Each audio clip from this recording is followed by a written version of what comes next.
আমি বারবার একটা কথা সবসময় বলি, সরকার মানে কি জানেন? সরকার মানে একজন রিকশাওয়ালা। কোটা আন্দোলনে চুপ থাকায় তৌহিদউদ্দিন আফ্রিদি অনেকের মনেই ঘৃণার পাত্র হয়ে জন্মেছেন। আফ্রিদি সেই বিষয় নিয়ে মুখ খুললে তাকে নিয়ে ট্রোল ও সমালোচনা করেন অনেকে। আফ্রিদি ট্রোলের শিকার হলেও এক ভিডিও কনফারেন্সে বলেন, আমি ইউটিউব, ফেসবুক ও টিকটক সব জায়গা থেকেই বিদায় নিচ্ছি। এরপর বেশ কিছুদিন তৌহিদ আফ্রিদির ছায়াটুকু দেখতে পাওয়া যায়নি সোশ্যাল মিডিয়ায়। সম্প্রতি বাংলাদেশের এমন পরিস্থিতি হওয়ায় ফেসবুকে তাকে অ্যাক্টিভ থাকতে দেখা যাচ্ছে। প্রতিনিয়তই বন্যা সম্পর্কিত তথ্য নিয়ে আপডেট দিয়ে আসছেন আফ্রিদি।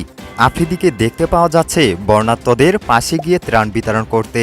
এমনকি মানুষকে এই ক্ষতিগ্রস্তের জন্য নিজে থেকেই দায়িত্ব নিচ্ছেন সেই সমস্যার সমাধান করার।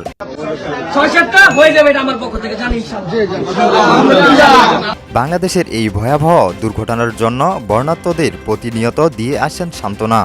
আফ্রিদি এই কাজের জন্য অনেকের মনে আবার জায়গা করে নিয়েছেন। অনেকে তাকে এই কাজের জন্য প্রতিনিয়তই সাপোর্ট করে যাচ্ছেন, প্রশংসা কুড়াচ্ছেন প্রবাসী ভাই বোনদের। মানুষ হয়ে মানুষের পাশে দাঁড়ানোর জন্য প্রবাসী ভাই বোনদের পেয়ে যাচ্ছেন অবিরাম ভালোবাসা।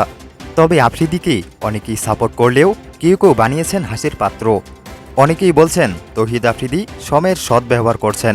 ইনফ্লুয়েন্সাররা এমনই, এরা ট্রোলের শিকার হলে মানুষ যখন তাদের ঘৃণা করতে শুরু করে দেয়, ঠিক তখনই এরা অপেক্ষায় থাকে মানুষকে কিভাবে ভোলানো যাবে। অপেক্ষায় থাকে যে কখন একটা দেশে খারাপ সিচুয়েশন আসবে আর কখন তাদের পাশে গিয়ে দাঁড়ানো যায়।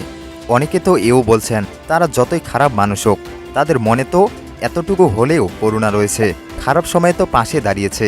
এদিকে আফ্রিদি সম্পর্কে নানান কথা উঠলেও আফ্রিদি এ ব্যাপারে কোনো গুরুত্ব না দিয়েই তিনি নিজের মতো সব কিছুই নিয়ন্ত্রণ করে যাচ্ছেন। আফ্রিদি পারলে এক ভিডিওতে বলেন, যে যাই বলুক না কেন, আল্লাহর দোহাই লাগে আমাকে সাহায্য করতে দিন।